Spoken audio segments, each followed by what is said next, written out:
Bonjour et bienvenue chers téléspectateurs et nos auditeurs et bienvenue dans cette édition spéciale hebdomadaire de Point de vue d'aujourd'hui.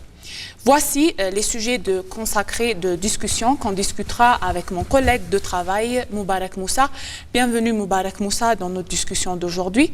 Donc premièrement, je vais élaborer les titres qu'on va discuter. Premièrement, on va discuter de la journée hautement symbolique dans l'histoire contemporaine de notre pays, c'est-à-dire la 20e journée des nations, nationalités et peuples éthiopiennes.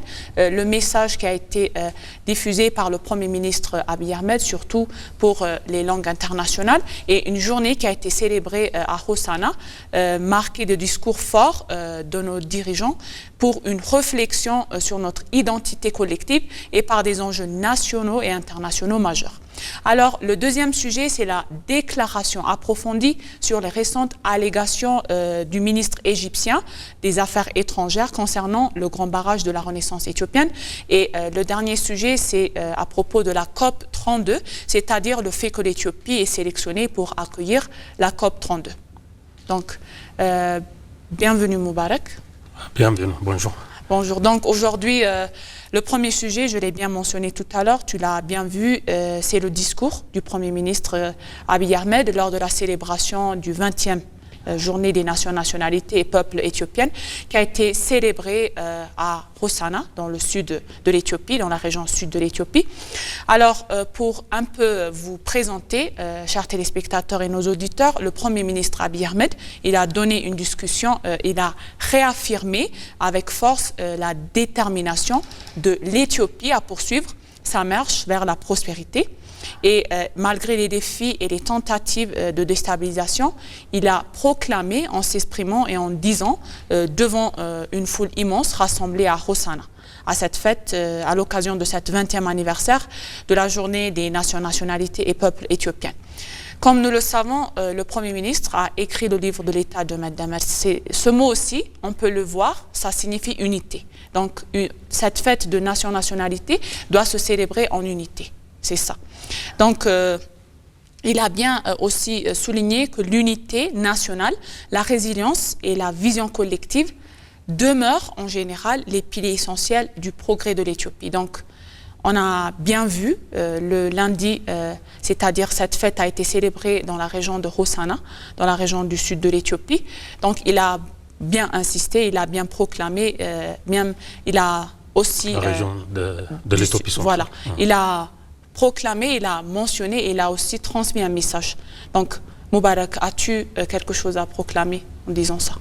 Bon, comme vous l'avez dit, oui. La 20e journée des nations, nationalités et peuples a été célébrée de la ville de Hossana, de l'État régional de l'Éthiopie centrale, oui. En présence du Premier ministre, du président de la Chambre de la Fédération, Agnew Teshagher, et du vice-premier ministre, Tamasgen Tourouna, et d'autres aux responsables du gouvernement, y compris les ministres, les invités aussi, de toutes les parties du pays. Les gens se sont rassemblés pour célébrer cette célébration colorée. Et comme vous l'avez dit, il y a beaucoup d'avantages de célébrer cette journée nationale. Parce que cette journée nationale, ce n'est pas un simple rassemblement ou une célébration, mais c'est au-delà. C'est-à-dire qu'elle incarne la vision d'une utopie unie, résiliente et journée vers la prospérité malgré les défis et les turbulences. Et elle va aussi être l'occasion où les différentes nations, nationalités et peuples vont renforcer leur solidarité, leur unité et leur cohésion pour renforcer à cela la coexistence entre les différentes nations et nationalités. Donc, il y a beaucoup d'avantages de célébrer cette journée parce que cette journée est notre symbole d'unité, de cohésion et de coexistence en tant que nation. C'est-à-dire, c'est aussi une démonstration de notre système fédéral. Parce que notre système fédéral promeut la diversité. La diversité, c'est-à-dire, malgré notre différence ethnique, religieuse ou autre différence, que ce soit, on est unis dans une nation unie. Et on a, comme on dit, on a un but commun et un avantage commun et un intérêt commun qui est national pour toutes les nations, nationalités et peuples d'Éthiopie. Donc la célébration est très importante pour les Éthiopiens tout entiers. Et deuxièmement, comme vous l'avez dit, il y avait beaucoup de discours, parmi eux le discours du Premier ministre Abiy Ahmed et le discours aussi du président de la Chambre de la Fédération, Agagno Teshagare, était le plus important. Le Premier ministre a dit beaucoup de points, il a soulevé beaucoup de points, mais parmi eux, on peut catégoriser ces points-là. Par exemple, au niveau diplomatie, il a dit que l'Éthiopie veut travailler ensemble avec tous les pays voisins et tous les pays en général. Et il a beaucoup d'intérêt aussi pour promouvoir l'intérêt national et aussi l'intégration régionale avec les pays voisins, c'est-à-dire et aussi l'Éthiopie veut collaborer avec n'importe quel pays, quel que soit le pays, mais il faut seulement respecter la souveraineté nationale de l'Éthiopie. Et comme ça, mais en même temps, l'Éthiopie n'accepte pas l'intervention des étrangers, les pressions extérieures et aussi les pressions extérieures avec les ennemis internes aussi. C'est-à-dire, comme on a déjà dit, il y en a ce qu'on appelle en Amérique les bandas, c'est-à-dire les ennemis internes qui vont se collaborer avec les étrangers et qui font pression sur notre système gouvernemental et aussi qui vont essayer d'empêcher notre progrès vers la prospérité et vers le développement. Donc ils vont essayer d'arrêter cette croissance, ce développement et cette prospérité de notre cher pays. Donc le Premier ministre a posé ce point et il a posé aussi, au début de son discours, il a posé que le peuple d'Hossana a la culture de travail.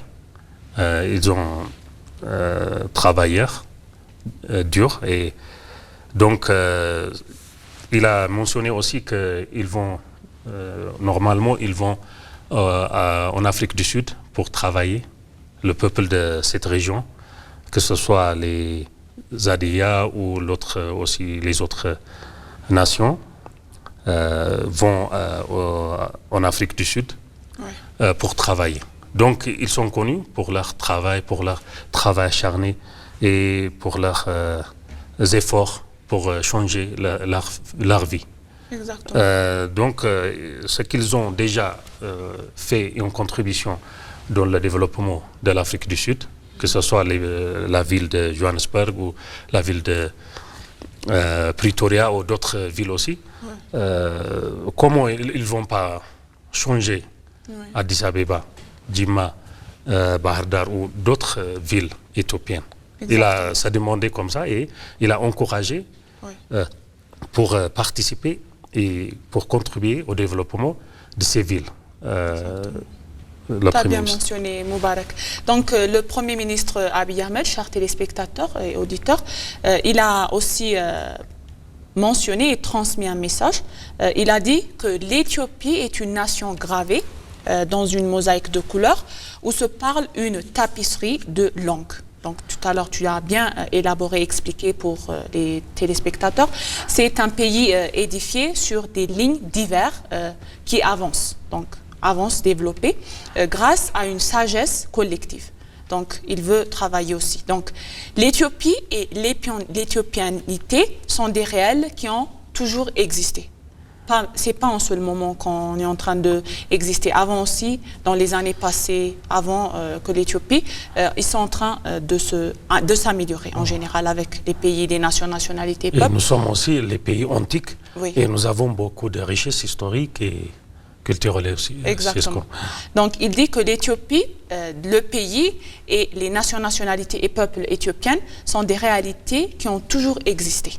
Donc, qui perdent aujourd'hui et aussi qui persisteront fermement.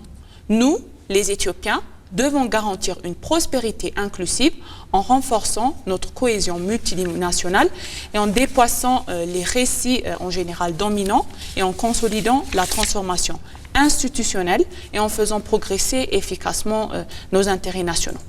Donc, lors de cette fête, cette année, ça a été célébré pour la 20e fois, le Premier ministre Abiy Ahmed, il a suggéré et mentionné que l'Éthiopie et ces peuples des nationalités éthiopiennes le célèbrent en unité, ensemble, sans se séparer comme ça, tu vois. Donc, il veut transmettre ce message, car la célébration de cette nationalité éthiopienne, c'est que le programme de cette fête a été annoncé sera annoncé l'année prochaine aussi dans la ville de Djemma. Cette année, elle a été célébrée par la belle ville de Hossana, dans la région du Sud, en présence de l'honorable Premier ministre Abiy Ahmed et des hauts fonctionnaires. M. Agagnan Tchagar aussi il était présent lors de cette fête. Et voilà, ils veulent également transmettre et annoncer au cours de ce programme que l'État de Meddemer aussi, il ne faut pas l'oublier, il faut travailler avec notre pays voisin et avec la diplomatie en partenariat et en collaboration aussi avec eux. Donc, tu as des choses à ajouter il a également mentionné que la diversité n'est pas en soi un problème. Oui. Mais le problème, c'est dans la manière dont on décrit la diversité. Parce que la diversité, que ce soit linguistique, culturelle, traditionnelle, religieuse ou autre, mais il faut considérer comme avantage, au lieu de la considérer comme une source de conflit ou une source de séparation ou de s'éloigner avec les autres groupes ethniques ou religieux ou autres. Donc, ils ont fait la base de la force du pays. C'est ce qu'on considère. Cette idée de mosaïque humaine est devenue un axe central de son discours. Donc, il a encouragé d'utiliser cette diversité dans son point positif, non pas dans la divergence, la différence ou le conflit entre les nations et nationalités. Oui. Donc, cette célébration va créer une occasion où on renforce cette unité à travers la promotion de la diversité tout entière dans tous les groupes. Les groupes et domaines aussi. Alors le Premier ministre Abiy Ahmed, il a de plus ajouté en disant que les progrès significatifs observés dans plusieurs secteurs clés, l'agriculture, moderniser l'expansion de l'irrigation, l'avancée dans les mines, les essors du tourisme, toutes les choses, les innovations technologiques aussi, pour non seulement notre pays, l'Éthiopie, pour les pays voisins et internationaux aussi. Il a souligné que les villes, maintenant en ce moment, à Addis Abeba aussi, en dehors d'Addis, ils sont en train d'être modernes. Ils se modernisent et que les zones rurales aussi évoluent positivement et que le patrimoine culturel de notre pays, son rayonnement et contribue à l'image d'une Éthiopie, je peux le dire en un seul mot, émergente. L'Éthiopie doit s'émerger, elle doit se développer parce qu'on est en train de le voir. Et aussi cette fête, elle clarifie l'unité. Voilà, tout à l'heure j'ai mentionné aussi l'unité, elle doit se célébrer en général et aussi elle doit être inspirante à l'échelle africaine. Elle est inspirante, la fête des nationalités éthiopiennes. Voilà, donc on peut... Il a également touché les aspects de développement comme l'agriculture, la modernisation de l'agriculture à travers la modernisation des systèmes agricoles, c'est-à-dire en utilisant des machines, des agricultures mécanisées et aussi le domaine de mines, de tourisme, de technologie, c'est-à-dire on utilise beaucoup à ce jour-là l'IA, l'intelligence artificielle. Exactement. Donc l'Éthiopie est de plus en plus devenue le leader des pays africains dans le développement de l'intelligence artificielle. Ouais. Donc, récemment, on a créé la commission de l'intelligence artificielle. Ouais. Donc, l'Éthiopie est le leader dans ce domaine. Parce qu'il faut se changer avec le temps. C'est le motto du Premier ministre Abiy. Oui. C'est-à-dire qu'il faut avoir des développements et des systèmes dynamiques au lieu de s'arrêter dans un système et d'être arrêté, fermé. Oui. Donc il faut ouvrir et il faut donner la chance au développement, aux choses nouvelles. Aux nouvelles générations et aux choses nouvelles. Pour améliorer notre contribution qu'on a, il faut être majeur, je peux le dire. Notre contribution majeure doit accélérer et poursuivre pour la prochaine génération. Donc il a bien mentionné, notre Premier ministre Abiy Ahmed, il était présent là-bas, il a bien conclu, il a bien dit toutes les choses. Alors Moubarak, maintenant on va passer à la deuxième partie, c'est-à-dire la déclaration qui a été approfondie sur les récentes allégations du ministre égyptien concernant le grand barrage de la Renaissance éthiopienne. Alors comme nous le savons, récemment, dans quelques mois passés, le Premier ministre Abiy Ahmed a inauguré sur place le grand barrage de la Renaissance éthiopienne. Ça a été une fierté et une victoire pour notre pays. Mais malgré, il y a quelque chose à affirmer ici. Je peux le dire que l'Égypte, à propos du grand barrage de la Renaissance éthiopienne, elle a quelque chose concernant les récentes allégations, une chose négative, je peux le dire. Alors l'Éthiopie réaffirme que le grand barrage de la Renaissance éthiopienne, c'est un projet riverain, on peut le dire, fondé sur le droit du développement actuel du pays et conçu pour répondre aux besoins énergétiques du pays. Donc, sans causer de préjudice significatif aux nations voisines. Donc, c'est pas, je peux le dire, ils ne sont pas contents, je pense, à propos de cela, notre pays voisin, les Égyptiens. Oui, depuis longtemps, l'Égypte, on sait que l'Égypte, à plusieurs reprises, va donner des annonces, des communiqués qui est la même chose avec cette communiqué-là. Récemment, le ministre des Affaires étrangères, Badr Abdulati, a dit que la construction du grand barrage de la Renaissance était légitime et contre les lois internationales. Et donc, cette expression n'est pas nouvelle pour nous, pour les Éthiopiens.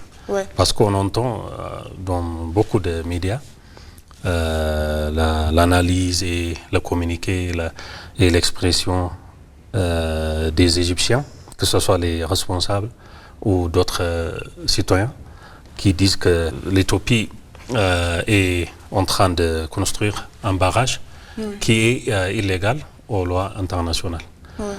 Parce qu'ils disent que l'Éthiopie doit accepter leurs propos et leurs questions, leurs demandes, parce qu'ils vont demander que l'Éthiopie respecte les accords de colonie du temps colonial.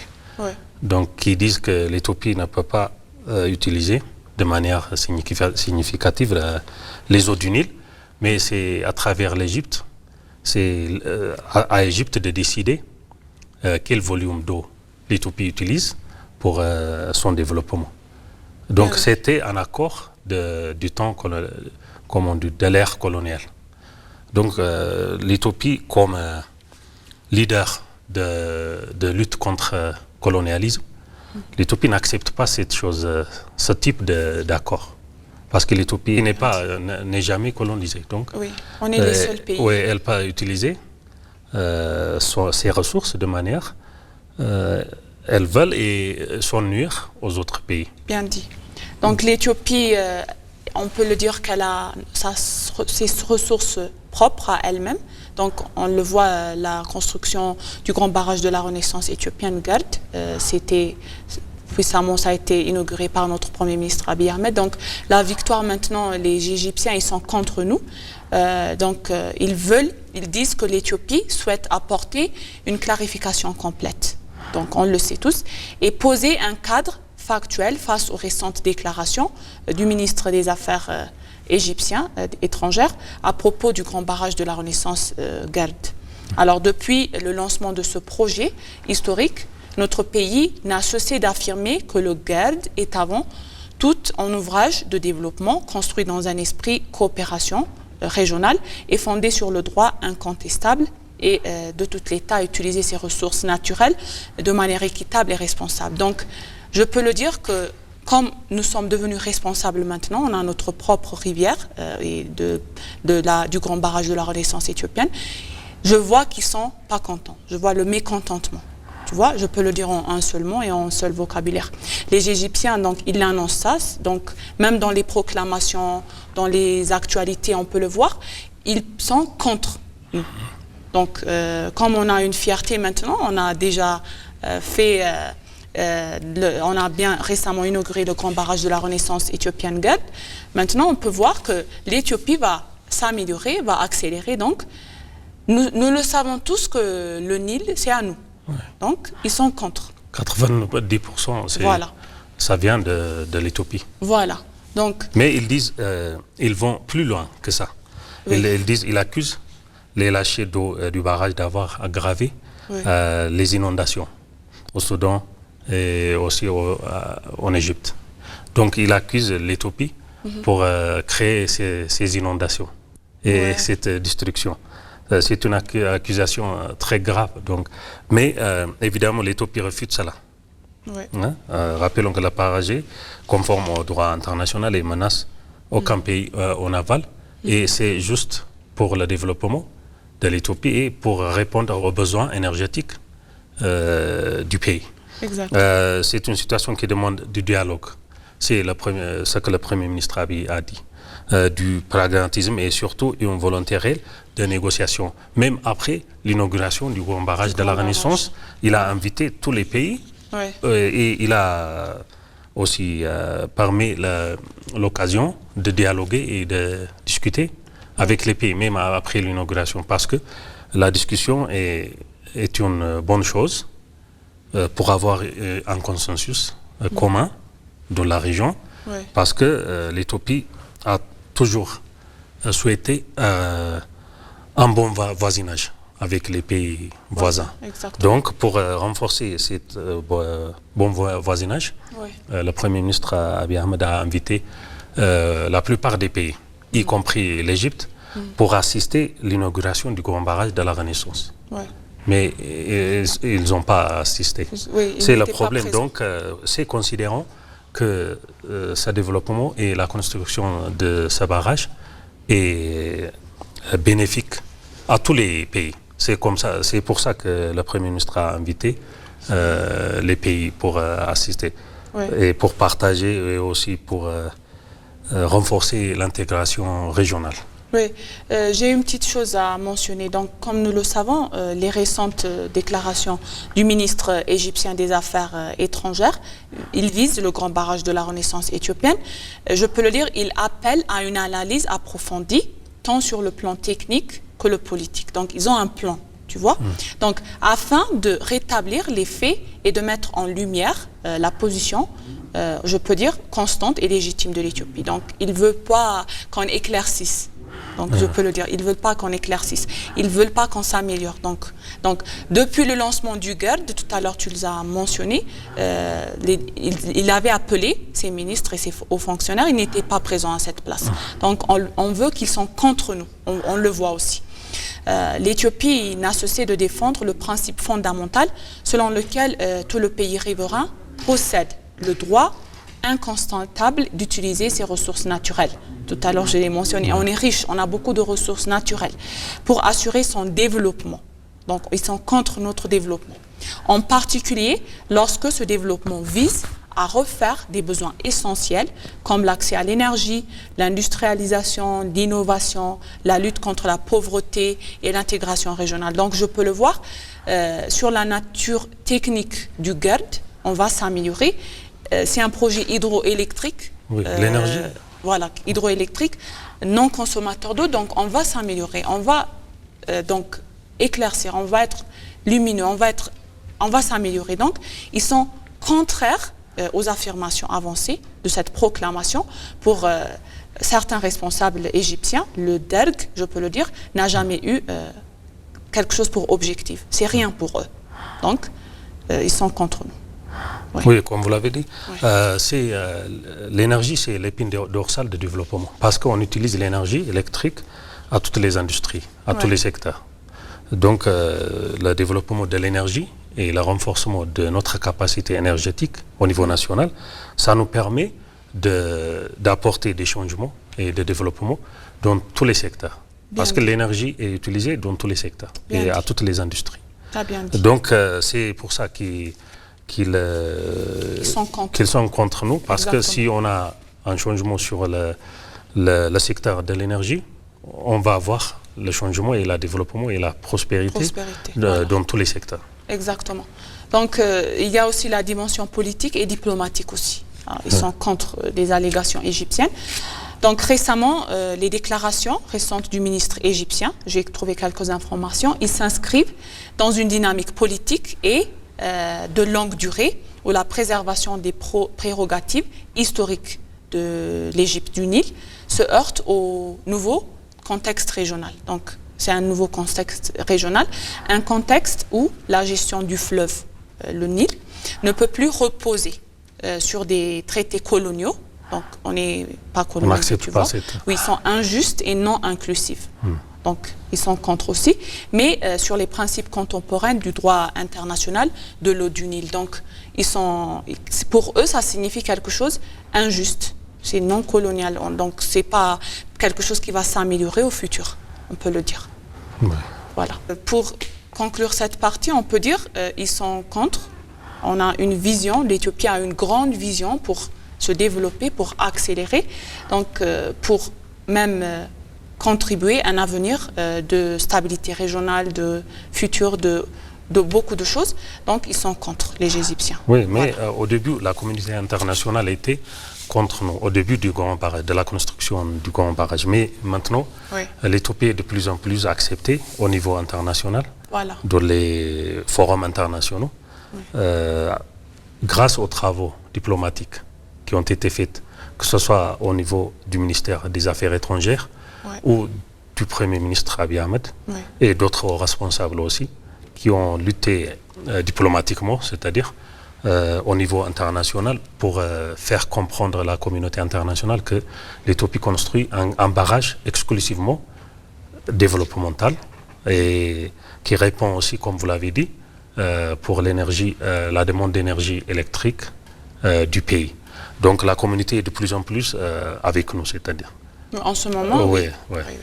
Même si eux, ils sont contre nous, la communauté, la majorité des personnes ou des peuples, des citoyens internationaux, ils sont contre nous, avec nous. Avec nous, oui. Voilà. Donc on passe au troisième sujet. Donc aujourd'hui aussi, on va discuter encore à propos de la COP32, qui est aussi par le lancement de l'initiative de l'héritage vert. Alors nous le savons tous qu'il y a des préparatifs de l'Éthiopie pour la COP32, donc l'année prochaine, en 2027. L'Éthiopie va préparer la réunion de la COP32. Ce n'est pas quelque chose de facile pour nous. Donc cela témoigne un engagement renouvelé vers la lutte contre le changement climatique.